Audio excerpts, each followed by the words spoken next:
The night of my wedding, my wife said a peculiar condition. If you possess extraordinary strength, I will stay with you. If not, I will seek a divorce. What happened next was surreal.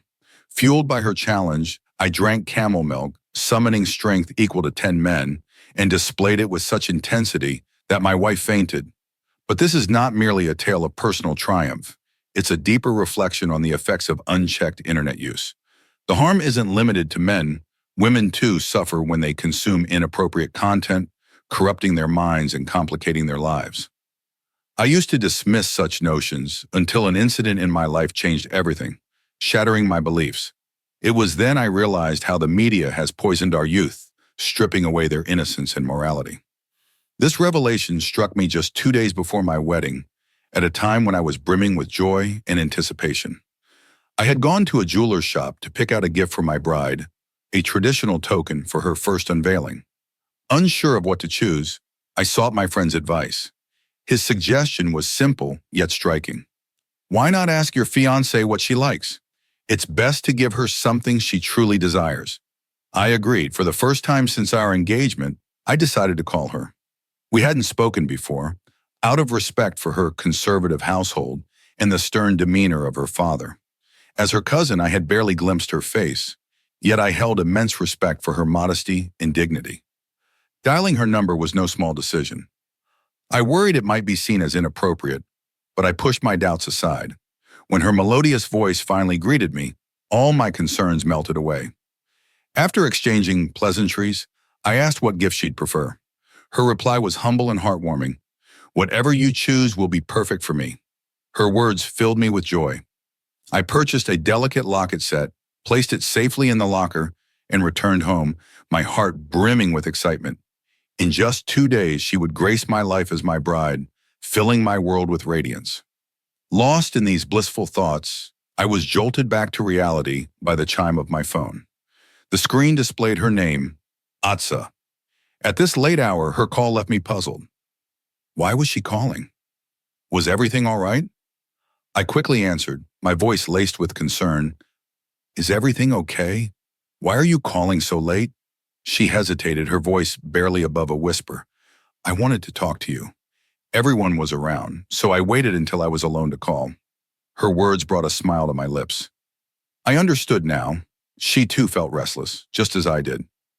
The stillness of the night, paired with the voice of someone you yearn for, is a potent combination. As the conversation flowed, her tone turned serious. There's something I need to tell you, she said hesitantly. Her words startled me. Keeping my voice steady, I urged her to continue. What is it? Tell me. What she said next sent shockwaves through me. It was a request I could never have imagined, a demand that left me utterly speechless. Just 2 days before our wedding, my bride-to-be made a revelation that turned my world upside down. My wife, Azza, was no ordinary woman. She had spent her entire life within the confines of her home, veiled from the eyes of strangers. No man had ever seen her face, nor heard the melody of her voice. Yet here she was, making a demand that left me utterly speechless. For a long time I sat frozen, the phone clutched in my hand, my mind spinning in disbelief. What could I do? That night, sleep evaded me. By morning, the sleeplessness was etched on my face, and everyone around me began teasing. Looks like you were kept awake by dreams of your bride, my friends joked. But how could I explain the turmoil inside me? How could I share the fear gnawing at my soul? What if Azza truly followed through with her words? What if she decided to leave me? Azza wasn't just my fiancée. She was my world. I loved her deeply, more than I had ever loved anyone. She was my aunt's daughter, the only child of an army officer. Because they lived in Karachi, far from us, I seldom saw them. Even as a child, Azza had seemed like a delicate doll to me, a doll I had always wanted to protect. As we grew older, my admiration for her turned into love. Even during my university years, when countless girls tried to capture my attention, my heart remained loyal to Atza. No matter how charming they seemed, their faces would blur, replaced by Atza's innocent image in my mind. When I finally mustered the courage to tell my parents about my wish to marry her, my father was delighted. But my mother, she opposed the idea. She wanted me to marry my cousin, Tarim, her niece. When my mother expressed this wish, my heart sank. I had always believed my love story would be free of obstacles, that my path to happiness would be smooth. Yet here was my own mother, the first villain in my tale.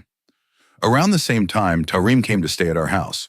When I saw her, I was taken aback. She had changed.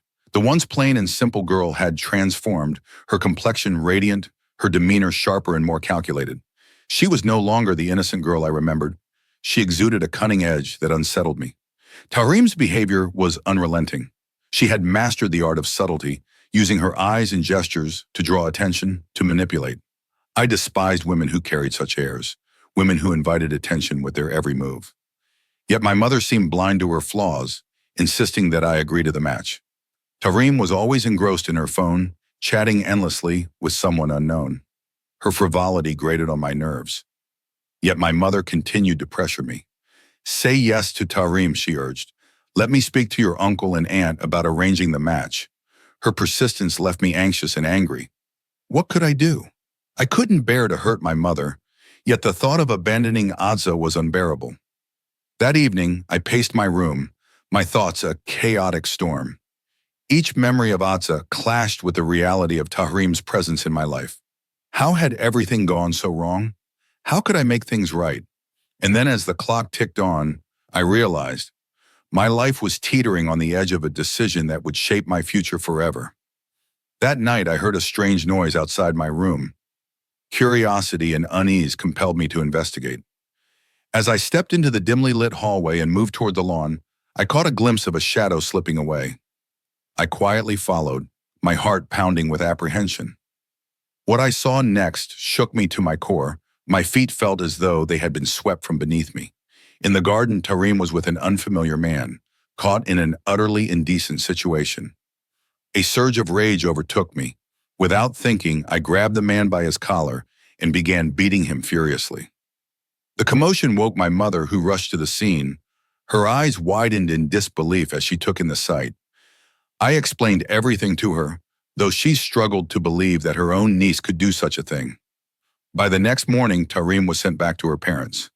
Even as she left, Tarim pleaded for forgiveness, begging my mother not to reveal her actions to her uncle and aunt. While this incident rid me of Tarim once and for all, it also led my mother to finally agree to my marriage with Asa. When my aunt and uncle gave their blessing to our union, I was overjoyed beyond measure. Soon after, a date for the wedding was set, and my happiness knew no bounds. But then came Asa's peculiar request, which left me deeply troubled. Unsure of what to do, I turned to my friend Nabil. Nabil had recently returned from Saudi Arabia, where he had been running a business for several years.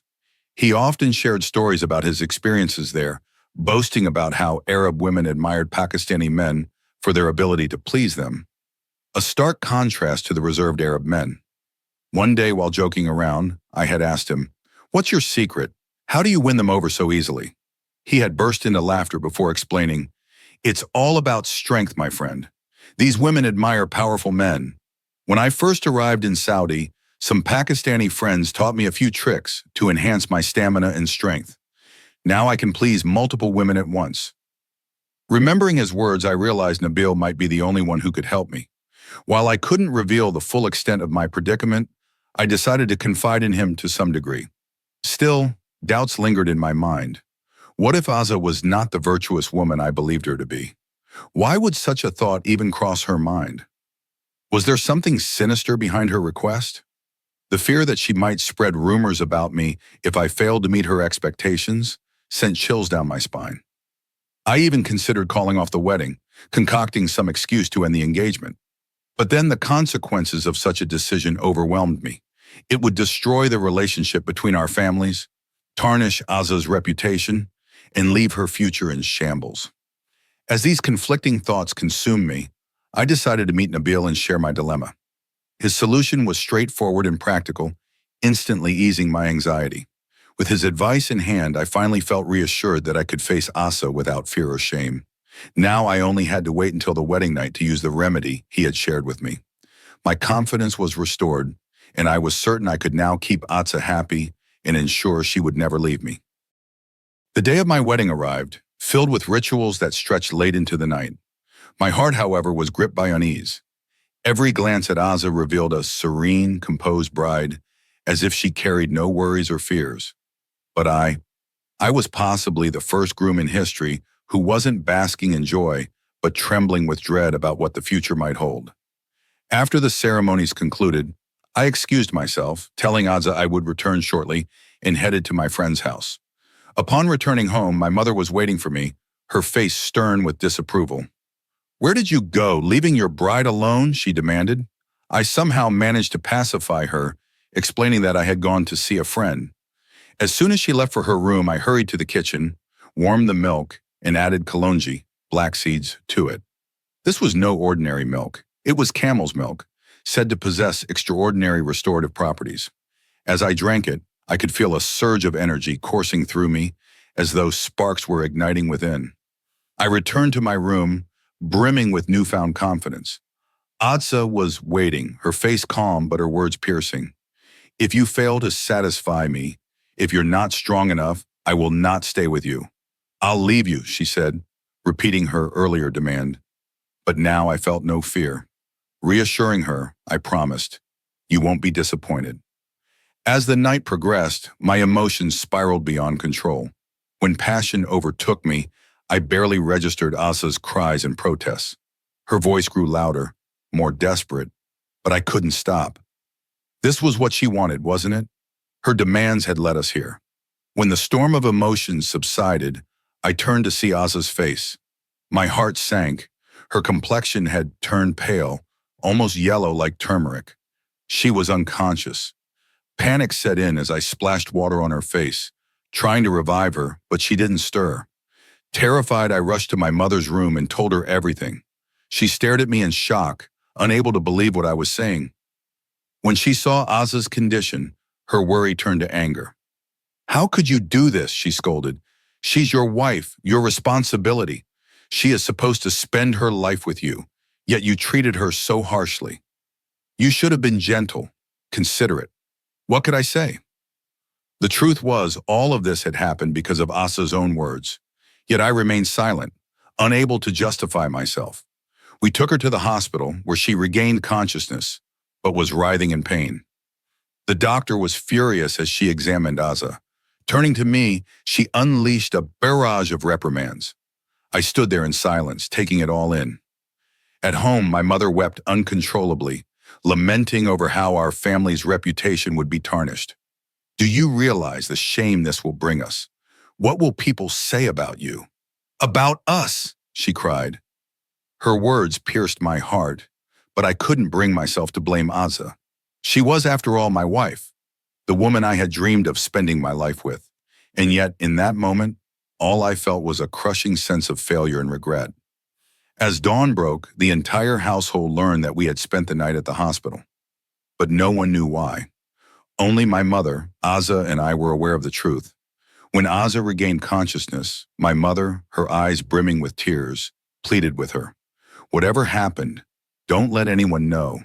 If this gets out, we'll face unbearable shame." My son made a mistake, I admit that. He shouldn't have acted the way he did, but he lost himself in a moment of weakness. "Please, Asa, keep this between us." Asa remained silent, her gaze shifting between my mother and me. She hadn't spoken a single word since the incident. When we returned home, she repeated what my mother had coached her to say. When relatives asked why we had gone to the hospital, she calmly explained, "I felt dizzy, I hadn't been sleeping well, and I must have lost my balance." Her explanation satisfied everyone. My mother was deeply impressed by Asa's composure. Turning to me, she scolded, "You brought us to the brink of disgrace, but this girl saved our family's honor. She's far wiser than you." Asa's reaction puzzled me. She was distant, silent, and withdrawn. She hadn't spoken to me since the incident, and I couldn't tell if she was angry, hurt, or indifferent. She spent the day surrounded by guests, leaving me no chance to speak with her privately. That night, when I entered our room, she was sitting quietly, lost in her thoughts. I sat beside her and gently took her hand. "Are you upset with me?" I asked. "I swear, I didn't mean for things to happen the way they did. It wasn't intentional. I I let myself get carried away by your words and used something I shouldn't have. Tears welled up in her eyes as she replied, "It's not your fault. What happened was because of me. If I hadn't said what I did, none of this would have happened. I brought this pain upon myself." Her tears flowed freely, and my heart ached at the sight. I wiped them away with my own hands, trying to comfort her. I spoke of trivial things, attempting to lighten the mood and lift her from her shame. When she finally calmed down, I asked the question that had been haunting me. "I never imagined you'd make such a demand. What made you think that way?" Aza hesitated, then began to speak softly. "You know how strict the environment in our home has always been. I was raised with the idea that everything a woman does, her appearance, her behavior, even her thoughts, is meant for her husband alone. My mother used to say, 'You're your husband's trust. You must guard your faith and character for him.' This belief was ingrained in me from a young age." Her voice faltered as she continued, "When I went to college, my father allowed it. But my mother constantly reminded me to stay on the right path, to avoid distractions, and to focus on the future my family had chosen for me. But during college, I became friends with some girls who had bad habits. They watched inappropriate films and videos. At first I resisted, but eventually I got drawn into their world. I started watching those things in secret, hiding it from my parents, who would have never forgiven me if they knew.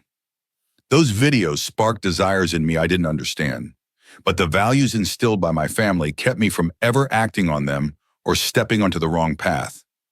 I never let myself develop any illicit relationships, yet those feelings stayed buried inside me."